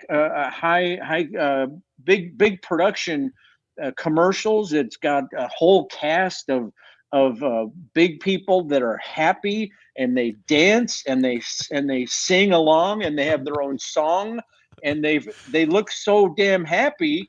It looks like so much fun. Every time I see one, I'm like, God damn it, I wish I had type 2 diabetes. I really, because I can't believe how much fun they're having. And so I'm working on that. So I'm going to get another box of Girl Scout cookies and see if I can get some some Jardians. Some traction. You Yeah. know, that's the funny part is like, I feel that way with insurance commercials. Like the insurance industry is basically the mafia. It's a racket. You're paying for protection. And, Right. you know, when something happens, they say, well, you know, maybe we'll cover it. It's like, wait a minute, what? Okay. Right, But right. it's like Geico and these insurance companies. It's like, God, people are having so much fun with with their insurance company. I have USAA, and it's like, you know, not it's a very boring company. I think I'm missing the boat. Yeah, everything in TV land is super fun and energetic and full of surprises, but happy surprises. Right. Do you, Mike? Do you feel sorry for billionaires? I, wait, was that a serious question? That was based on your Substack, and I'm with you. I hear a lot of billionaires complaining, regardless of which side of the aisle, they can't catch a break. Yeah, they can't catch a break. No, I listen. It's the billionaires. So I've probably in my Substack, which by the way you can find at I think mikemercury.substack.com. Check it out. The last few months, or probably since last fall, I've definitely gotten a little more political than I like to be, and when I say that, it's because the politics has become so dominating in everything this of late, the last 6 months or whatever. I mean, It's more than reality ever. TV. Yeah. It's reality TV, and you cannot avoid it. As much as I try to avoid it, I will go for a week maybe without watching the news at all, just to try and avoid some of the stuff, because I find things upsetting in some regards, and tiresome and redundant and whatever, and I don't like all the players. But I turned on the news last night, the local news. I thought the local news, that'll be safe enough, and I tuned in a little late. I tuned in just in time to see the weather report, and the weatherman was it's severe weather awareness week this week in the state or in the country, I think. So the weatherman was describing the differences between a watch and a warning by comparing them to tacos and their readiness to eat. This is absolutely true, and I watched it. I was like, this is the stupidest thing I've ever seen on local TV, and that's saying something. And so it was so. I afterwards I went to bed. I'm like, oh my God, how we're so dumb that they have to show us pictures of tacos in order to grasp the concept of what a tornado watch might be, when to go to the basement. And then I got up this morning, and it still bothered me. So I went and did a search on Google. If you search taco watch, taco warning, and it turns out that there were hundreds of results from all over the country. Other weather station, other TV weathermen, weather people, and media outlets have been using the exact same graphic with the tacos to help people understand the differeres for years. This has been going on for years. And I saw that, and I was like, and then I found a Reddit. I found a Reddit comment, whatever. I don't know what they call the Reddit. A Reddit thread, and some of the Redditors were commenting about how they had seen this taco comparison, and it, for the first time in their lives, helped them to understand the difference between a watch and a warning. And I went, oh my God, Darwin was wrong, because these people, it's helping dumb people stay alive. And we have the graphic up that you used on your Substack. Yeah, that's it. Mike. That's it right there. Yeah, just crazy. Yeah, and like I said, I'm not the smartest guy in the world, but I could figure out the difference between a watch and a warning. I'm pretty sure I had that figured out by the time I was about 9. So I don't know. Is that like one of those? It's 3 tacos. We need to get to the basement. Like, you're right. It's so insulting. Like, how stupid are we? Oh my God! Did they explain how they got the tacos, or why they use tacos? No. So I missed the first part of it. So perhaps there was some setup. Maybe the guy it was tongue in cheek. Hey, this is pretty funny. But after I discovered that this has been in widespread use for multiple years all over the country, I was like, oh no, this is no accident. This is a well choreographed, the Department of Stupidity, whatever department that is, decided they should issue this as a way to help people not get killed in a tornado or something. It's unbelievable. It could also backfire and say, no, if we eat tacos, it's cool. We don't have to go to the basement because apparently if we eat tacos, then we're safe. Yeah. And if they think we're that stupid, that's not much of a leap to think people could actually think that. Right. Hey, you had a gig in Waukegan you wrote about too. We converted the casino or something. I thought that was really funny. Oh yeah, it was in Waukegan. It wasn't a converted casino. It was a place that got they the whoever owns it got a permit to build a casino, and then they were sued. Right. They were sued by a Native American group in Wisconsin who also wanted to build a casino in the general vicinity. I think they wanted to put theirs in Beloit. This one was in Waukegan. So they sued them. So instead, the people in Waukegan threw up basically an inflatable tent because they wanted to get theirs open right away and start bringing in some income while they settled the lawsuit. And anyway, they've settled the lawsuit apparently, and this one in Waukegan won. And now they're going to build a real place, but it takes several years. And so anyway, it was basically in the parking lot across the street from a Walmart. It looked like a giant, those big white plastic tubes that farmers store their silage in? It looked like that, just higher up in the air. And inside it was a full-blown casino with people, drinking and gambling and carrying on. And they came to a comedy show, and they had set up a temporary wall. Basically, it was like a vinyl wall to divide the room into a showroom, so you could hear everything happening out in the casino. Just you're telling a joke, I was clang, clang, clang, ding, ding, ding, ding, ding, waitress. Just ridiculous stuff. And I'd be doing a joke, and I'd hear a drunk guy yelling, "Show me the money!" Like his only. Yeah, he's still using references from a 1995 Tom Cruise movie or whenever that was. I was like, oh, my God. Screams comedy. We're going to do a very short break, and we'll come back with a few more minutes with Mike Mercury. It's Pete Schwaba and Nightlight on the Civic Media Radio Network.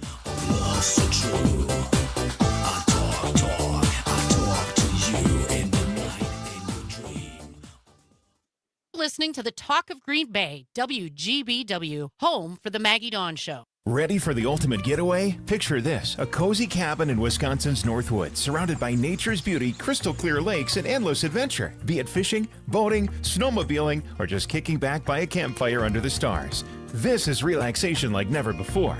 Cook your own meals, enjoy private docks, and even bring your furry friends along for the ride. It's a perfect spot for family fun, a romantic retreat, and more. What kind of trip are you planning? Book your Northwoods vacation rental at simpleLifeRentals.com. Feeling better is about feeling all kinds of things. You want to feel healthy, sure, but you also want to feel heard and understood, valued, even, loved. That's what we want too. We're Amplify Health, and we think the best way to care for someone is to care about them. That's why all our treatments include a little empathy. Welcome to healthcare that's all about caring. Welcome to Amplify Health by Bellin. A little empathy changes everything. Hey, it's John Mino. And Jim Schmidt from Mino and the Mayor. Want to stay in the loop with all things Northeast Wisconsin? Sign up for the WGBW weekly newsletter. Get the latest local stories, updates on the weather, and a special feature from our Mino and the Mayor podcast. It's your one-stop shop for real news and great conversation in Northeast Wisconsin. Log on to WGBW.FM today and get signed up. Real news, great conversation. Sign up today at WGBW.FM/newsletter. Hey, it's Amanda with another new Wisco 411 for you, brought to you by Area 509 in Appleton. And guys, we've got to clean up the streets. Spring, it's here, and the roads, the sidewalks, they need some loving. So you can join On Broadway Incorporated on Thursday, April 17th from 2 till 4 p.m. to help do some spring cleaning. And we're talking trimming some trees, pulling some weeds, cigarette butts, you guys. Oh my God, it's everywhere. Get the district looking its best, not only for all the visitors, but for us.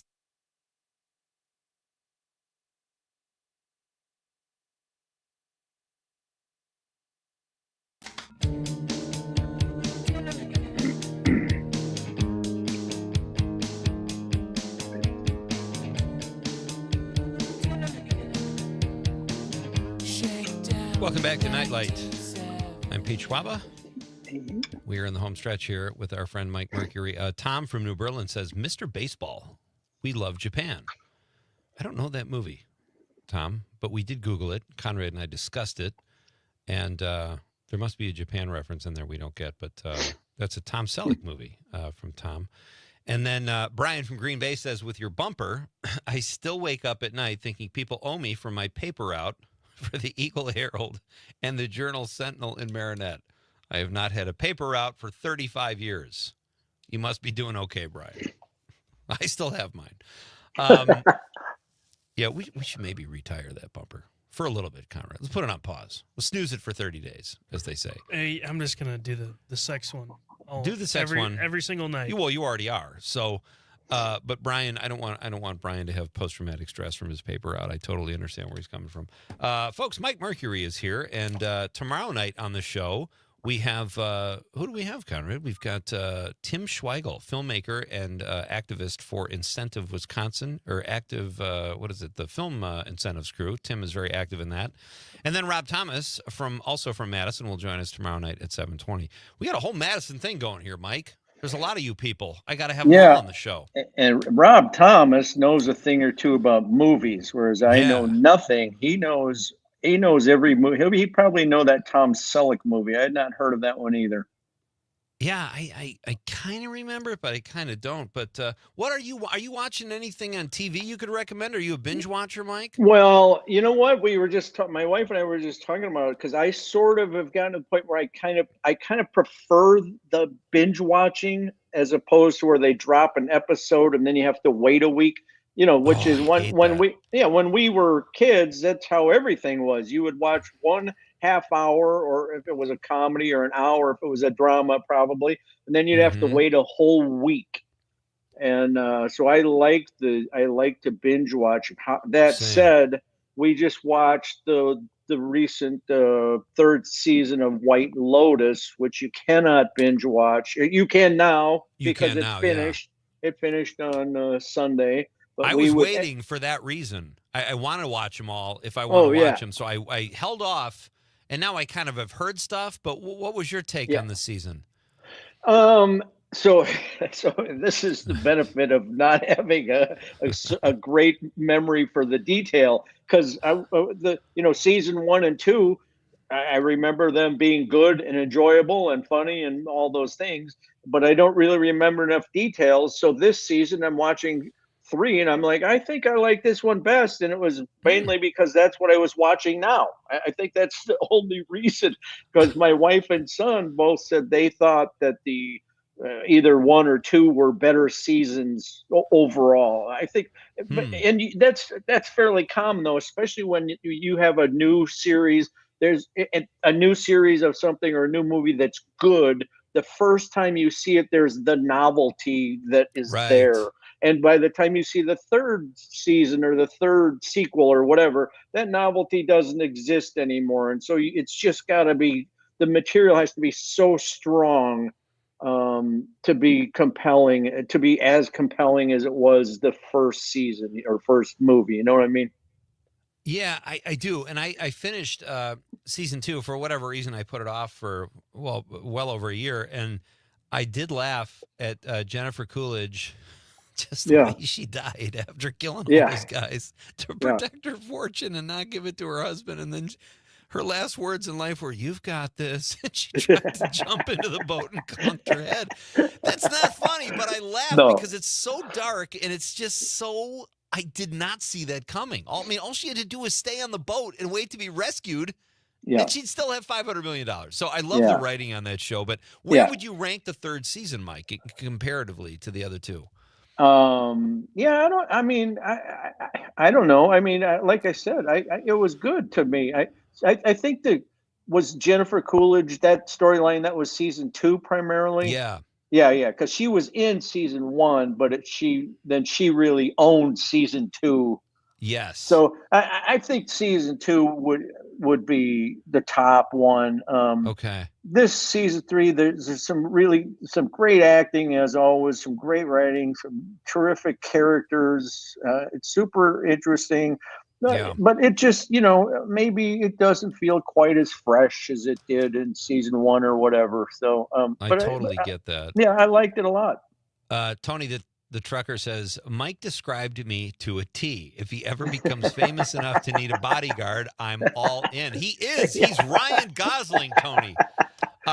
Mike, this was fun. Thank you as always, buddy. Good luck. You can see Mike up at the Bay Mills Casino Friday, February the 10th. That's this Friday. It's up on Lake Superior. I actually looked for it on a map. They don't really, on their website, they don't really say what town they're in, unless it's called Bay Mills, which could be. There's a little village, and I think the village is Bay Mills. And it used to be that the Google map would drive you right into the lake. So hopefully it's been updated. Well, if there's an empty stage, we'll know what happened. Yeah, right. Mike, knock 'em dead, blow the roof off the joint, and come back and see us real soon, buddy. Always fun. Good to see you. Thanks for having me. Thanks, Conrad. Say hi to your mom. Good night, Ryan. He didn't mean that. He meant because your mom texted the show. He wasn't trying to make a your mom joke. But you know what? I wouldn't put that past Mike. He's that kind of guy. He used to talk about my mom all the time. And we had an arm wrestle and then a leg wrestle, and we figured it out. Hey, thank you to Mike Mercury and Bob Dennis and all of you for your texts and calls. Always fun here on Nightlight, and always so fun when you guys participate. We'll be back tomorrow night with more fun on Nightlight. On behalf of the lovable producer Conrad, I'm Pete Schwaba saying good night, Wisconsin.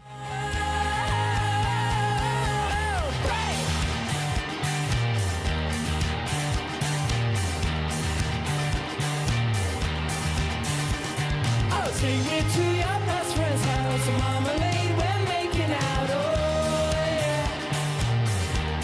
Oh yeah, oh take me